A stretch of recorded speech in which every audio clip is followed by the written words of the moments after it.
Hi, Bronx. It's his nap time right now, so he's, there he goes. He's tired. But while he's trying to nap, I just wanted to give you guys an update on what he looks like right now. And so you can tell from here that he's very patchy. He has a thick coat of hair. I mean, so much hair. I'm kind of jealous. And you can tell that there's patchiness here, patchiness here. It's where they shaved him to get a better look at his, I guess, his punctures and his bite marks. This right here, this is taking kind of a long time to heal. Heal fully, as in like the scab go away and everything, but you can see there's 2 scabs right there. This is just, it's taking some time to go away. And so I'm hoping that his hair will fully grow back shortly so that I don't have to, well, I say I, but we as a whole don't have to see, because it literally is a daily reminder of all the stuff that has happened. Then there's also this right here. This was his prominent puncture wound right here, which we were really worried about. And then there's a second one right there. His hair here also hasn't fully grown back, so as soon as that happens, you know, that will hopefully cover everything. But it's just an unfortunate situation. Let me see if I can get a better look in there. I can't really. He has a lot of hair. So yeah. I can also tell there is a little bit of, I don't know if it's really swelling or like a welt, but just this little portion there that I feel like hasn't fully gone down. So that's a little bit worrisome. But other than that, I think he's okay. He's gonna start throwing a hissy fit, a temper tantrum. I see you, Bronx. He's throwing a temper tantrum. You want mommy to bring your bed down here? Come here, Bronx. Come here. Come here. So I don't know if you guys can actually see, but the way he's standing right now, ever since the whole incident, he stands, I feel like he favors this side, the right side. There you go. Thank you. Good job. Thank you. Okay, in here.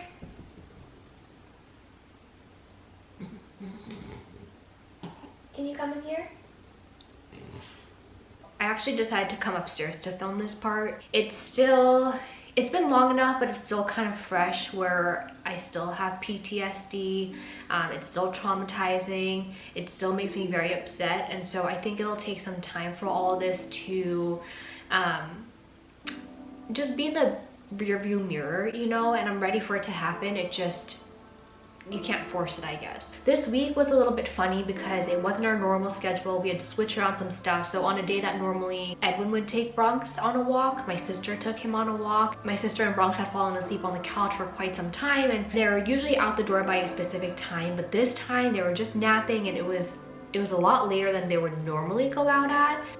Everything was off. Grace had taken Bronx on a walk. I'm upstairs working, and it was just such a quiet, it was just eerily quiet. It was weird. And so I was working, and then I get a phone call from my sister, and all I can hear is sheer panic. Her voice was trembling. She was yelling, and all I can make out was, Oni, you need to get here. You and Oppa need to get here right now.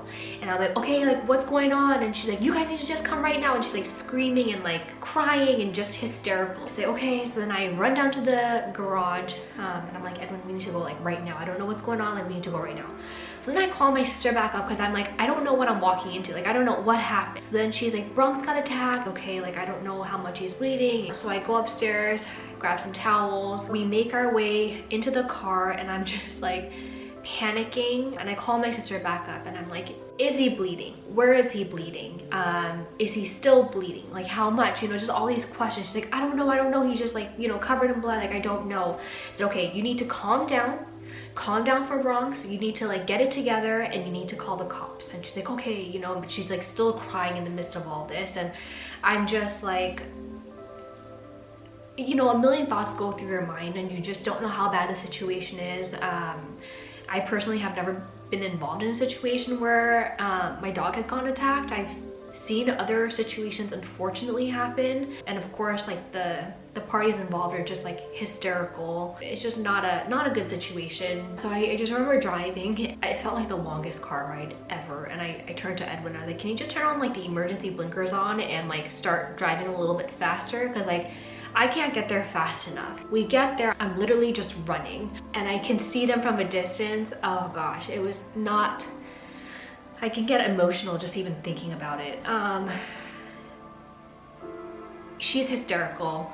I see Bronx and he's just like covered in blood, and when I get to her, like I grab Bronx from her and he's just shaking. He's probably shaking from being in pain, being scared, just like everything. Actually, I skipped this part. When I got there, I saw one police officer and I assume that that's the police officer who's responding to my sister's call. And so I go up to him like, hey, you know, I asked him some questions. He's like, yeah, I'm just waiting for my partners. Then I'm talking to him like, what do I need to do? Like driver's license information, grab that, like phone number, all these things. And he's like, don't worry, I will grab all that information. I'm gonna wait for my partner to come. Gosh, what happened next? Oh, I'm curious to see who the owners are. So where this whole incident happened was, it's right by the waters. So there's like a children's playground, there's like a bathroom area, there's a volleyball court, then there's a whole bunch of trees, really tall trees that you have to walk through, and it's not like a thick forest, just a whole bunch of trees that you have to walk through, and then you get to the waters and people like paddleboard, canoe, you know, just whatever, kayak.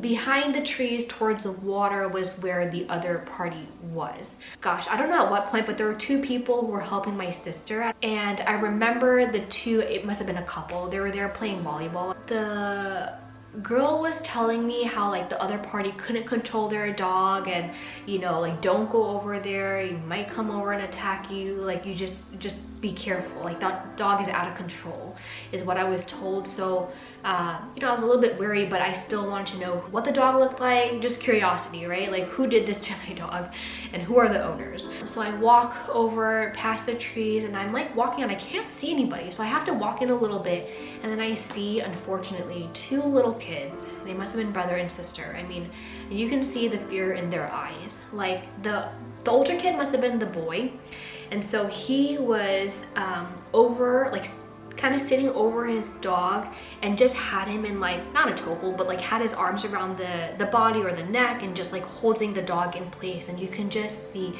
as soon as our eyes locked, like you can just see the fear in the girl and the boy's eyes. And so then I felt bad because it's like, it's just such an unfortunate situation. Like I feel so bad that the kids had to see that whole thing happen, but also simultaneously I'm like, I'm mad, but I'm also like I feel bad, you know. And it's like, it's not supposed to be like this, you know, this like wasn't supposed to happen. And so that happens, and I walk back, and of course Edwin's curious, and so I'm like, just don't even go there, it's like two little kids, just hang out here. At this point, there's like this older lady, she has a smaller dog, and she's just like, are you okay? Like, is he okay? And like, I'm like, yeah, he's fine. And I'm just trying to figure out like what I need to do next, because there's just like the police officers are talking to my sister now, and like there are other people trying to talk to us, and it's just like, all right, everyone, like I need to like figure out what I need to do, and I need to stay calm and make the best decision right now. So, you know, it's just all these things happening, but it's like blurry at the same time. So then I get back with one of the police officers. I'm like, okay, well, like, you know, do you need me here? What do you need me to do? And he's like, no, go do your thing. I'll collect all the information. Don't worry about it. Do what you need to do with your dog. And so I said, okay.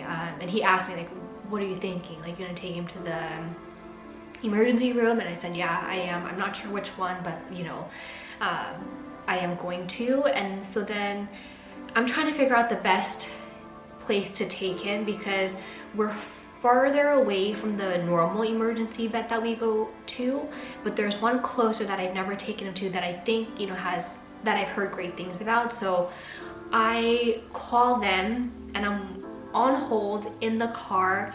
Then the same grandma who had a little dog comes over to the car, and she's like, go take him to this 24-hour hospital. It's like right over there. And that's actually the same one that I was on the phone with. And I told her, I said, yeah, I'm on hold with them right now. And she said, no, start driving over right now. They'll take you. They're not gonna deny you. Just take him over there, bring him in. It doesn't matter if they don't, you know, they say they don't have capacity, just bring him there. So I'm like, okay, I'll do that. And it's touching and interesting that like pet parents can kind of connect in this way. But that grandma, my sister was hysterical. I had to leave her at the park. I had to take my dog to the emergency room, and I can laugh at that now, but she was hysterical. She could not get a word out. But anyway, so yeah, that grandma like felt so bad, and so she started like hugging my sister and like crying with her. And I can laugh about it now, but my gosh, it was a mess. That scene was just a mess. I started driving to the emergency room, bring him there. I can tell he's bleeding from this one wound like constantly, consistently, so I can tell that that's definitely a puncture, and we need to get that part addressed, and that's the hind right one. Everything else is just bloody, and I can tell he got scratched up under his chin. He had one on his eye, like right by his, thank goodness, not his eye, but like on the skin of his eye, in this corner right here, and then he had just bite marks all over. We take him to the emergency room. We were there probably for 6 hours. The one in the right hind area, that went through his skin, to his muscle. They were worried that that might have gotten one of his organs, but at that point they were like, we don't think that it has, but we'll just have to keep an eye on it, and if his like anything changes, then like bring him back. Brought him back home. My gosh, when we put him down, that was the first time we put him down on the floor once we got back from the emergency room. His hind legs went straight down, almost as if he was paralyzed in his hind legs, and I freaked out because I was like, all right, this guy, and at that point it would have been 4 months, less than 4 months post-surgery. And so I was like, I hope this whole incident didn't disrupt anything, didn't cause any additional injuries regarding his back, and I just freaked out. So that night I was a little bit worried. He was in a little bit more pain, so then I called the emergency room saying like, what do I need to do? So they said, you know, you can give him a little more medication, and they just gave me options. So that first night was horrible because he was just in pain and uncomfortable. And the next day comes, and I can tell that something's just not right. Like, it's just, obviously he's gonna be in pain, but just something didn't sit right. And I will tell you that always go with your instincts. Better safe than sorry. So we ended up calling the emergency room again, and they said, these are your options. We don't have the capacity, you know, if he does need to stay overnight, we don't have the capacity to take in another dog, but we can definitely address him.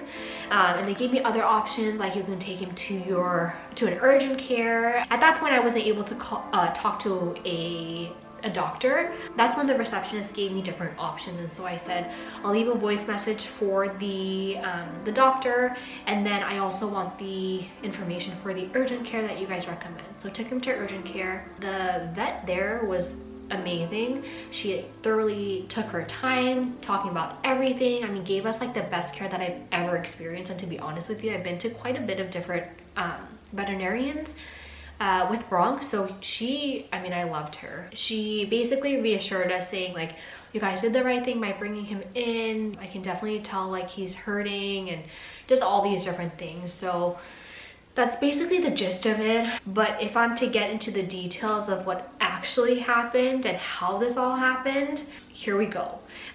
So this particular place, like I was saying, there's like a children's playground area, there's bathrooms and volleyball courts, then there's like a boardwalk that kind of goes into the water, and like around it kind of makes a U shape.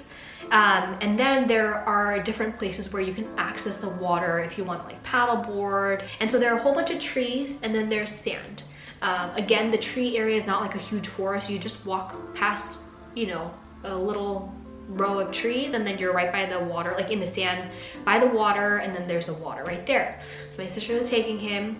Obviously there's only one way in and one way out. You have to go through the trees to get to the sand and the water, and then you have to go through the trees to get back to, like, you know, your car or all the other areas where you can access the rest of the stuff. So my sister was playing with him, and so they wanted to go back towards the car, and so the only way to do that is to walk through the trees.